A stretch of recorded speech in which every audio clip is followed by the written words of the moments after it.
नमस्कार दोस्तों। इस साल की अमरनाथ यात्रा एक नया कीर्तिमान स्थापित करने की ओर अग्रसर है। 29 जून से यात्रा शुरू हुई थी और 11 दिनों में ही करीब 2.5 लाख लोगों ने अमरनाथ गुफा के दर्शन कर लिए हैं। कई चीजें ऐसी हुई जिससे ये उम्मीद लगाई जा रही थी कि यात्रियों की भीड़ कम हो जाएगी। जम्मू में आतंकी हमला हुआ, बाबा बर्फानी यात्रा के 6 दिनों में ही अंतर्ध्यान हो गए। अभी कुछ दिनों पहले कठुआ में भी आतंकी हमले हुए। ये सब होने के बाद सबको यही उम्मीद थी कि श्रद्धालु इस बार बड़ी संख्या में तो अमरनाथ गुफा तक नहीं पहुंच पाएंगे, क्योंकि ऐसी सिचुएशन में मन में थोड़ा डर, थोड़ा डाउट तो आ ही जाता है कि यात्रा पर जाएं भी या ना जाएं। सुरक्षा का क्या होगा, सुरक्षा कितनी पुख्ता है।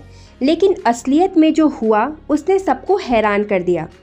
सच में इस बार की अमरनाथ यात्रा कई मायनों में बिल्कुल अलग है।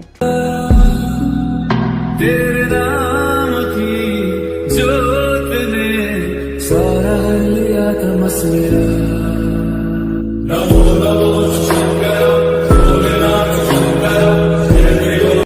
हर वर्ष की भांति यात्रा पर आतंकी खतरा नए किस्म का है। हवा के रास्ते ड्रोन भी आसमानों पर छाए हुए हैं। इस बार 4 गुना अधिक सुरक्षा कर्मियों की तैनाती की गई है।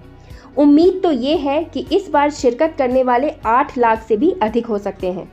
प्रधानमंत्री श्री नरेंद्र मोदी भी देश की जनता को इस बार अमरनाथ यात्रा में शामिल होने के लिए प्रेरित कर रहे हैं। दोस्तों, ये बात भी सच है कि जितने लोग अमरनाथ यात्रा पर जाते हैं उनका कुछ परसेंटेज कश्मीर को घूमने के लिए भी जरूर जाता है और इससे भी पर्यटन विभाग की कमाई होती है। हालांकि एक पक्ष इसको लेकर नाराज भी होता है।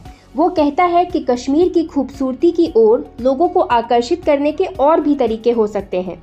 लेकिन अगर आप लोगों को अमरनाथ यात्रा के नाम पर न्योता दे रहे हैं तो आप भयानक गलती कर रहे हैं। वर्ष 1995 की अमरनाथ त्रासदी को नज़रअंदाज नहीं किया जा सकता। यात्रा में हिस्सा लेने वालों की संख्या 75,000 तक निर्धारित करने के साथ साथ शामिल होने वालों की आयु सीमा भी तय कर दी गई। चिकित्सा प्रमाण पत्र के साथ ही पंजीकरण अनिवार्य कर दिया गया।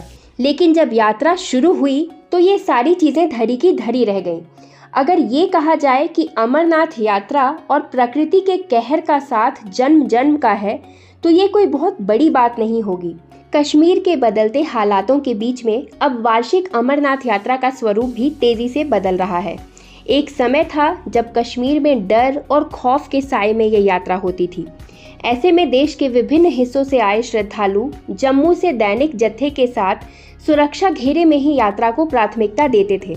लेकिन अब जैसे जैसे कश्मीर के हालात बदल रहे हैं, श्रद्धालु भी थोड़े बेखौफ होते हुए नजर आ रहे हैं और वो सीधे कश्मीर पहुंच रहे हैं।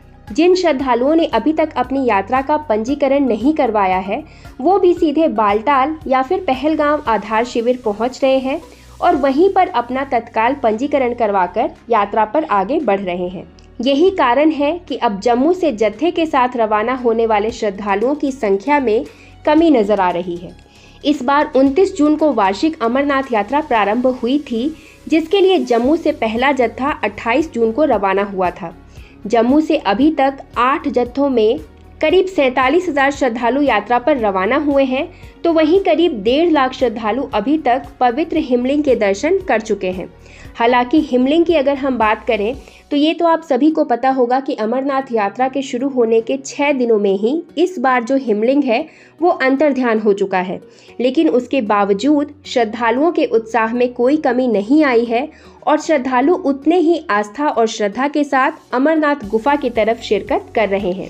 ऐसे में साफ है कि जम्मू से मात्र 30% श्रद्धालु ही दैनिक जत्थे के साथ यात्रा पर रवाना हो रहे हैं और उसके अलावा 70% श्रद्धालु सीधे कश्मीर पहुंचकर अपनी यात्रा कर रहे हैं।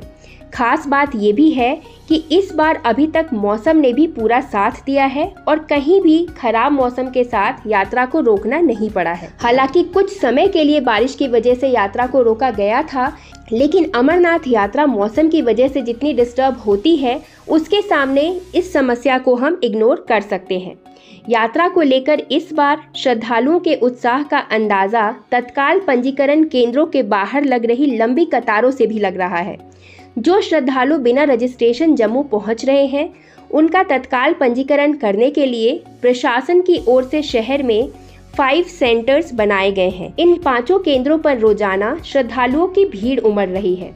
उधर पहलगांव और बालटाल में भी तत्काल पंजीकरण के लिए रोजाना श्रद्धालुओं की लंबी लंबी लाइनें लग रही हैं।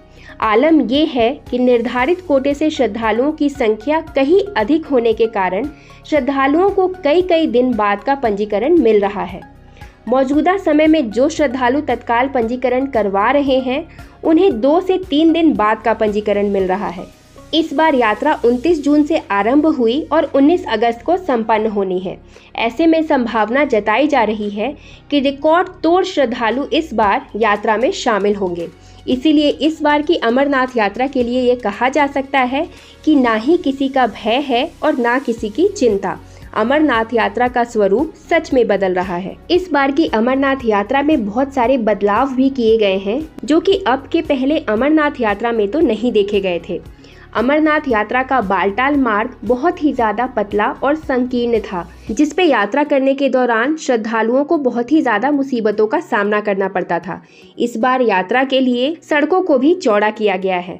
इस बार की अमरनाथ यात्रा सुरक्षित, आरामदायक और बहुत ही सुखद अनुभव कराने वाली है। श्रद्धालुओं को यात्रा मार्ग भी काफी चौड़े मिल रहे हैं, जिससे उनको चलने में भी आसानी हो रही है। मार्गों को सुरक्षित करने के लिए किनारों पर तारें भी लगाई गई हैं।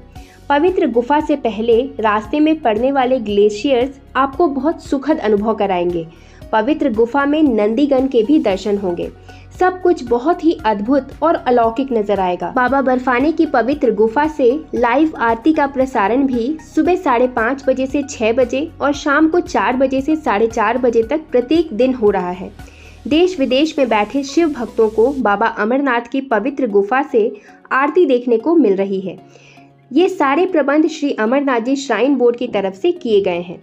श्री अमरनाथ जी श्राइन बोर्ड ने यात्रियों की सुविधा के लिए कई जगह RFID कार्ड्स देने के लिए भी काउंटर्स लगाए हैं। RFID कार्ड तो यात्रा के लिए बहुत ही ज़्यादा ज़रूरी है। इसके बिना आप अमरनाथ यात्रा पर नहीं जा सकते।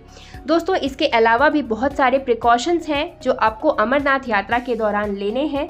हालांकि इस बार अभी तक मौसम की तरफ से यात्रियों को कोई परेशानी नहीं आई है, लेकिन इसके बावजूद अगर आप अमरनाथ यात्रा पर जाने का प्लान बना रहे हैं तो आपको विंटर्स के हिसाब से सर्दियों के पूरे कपड़े, पर्याप्त कपड़े लेकर जाने होंगे।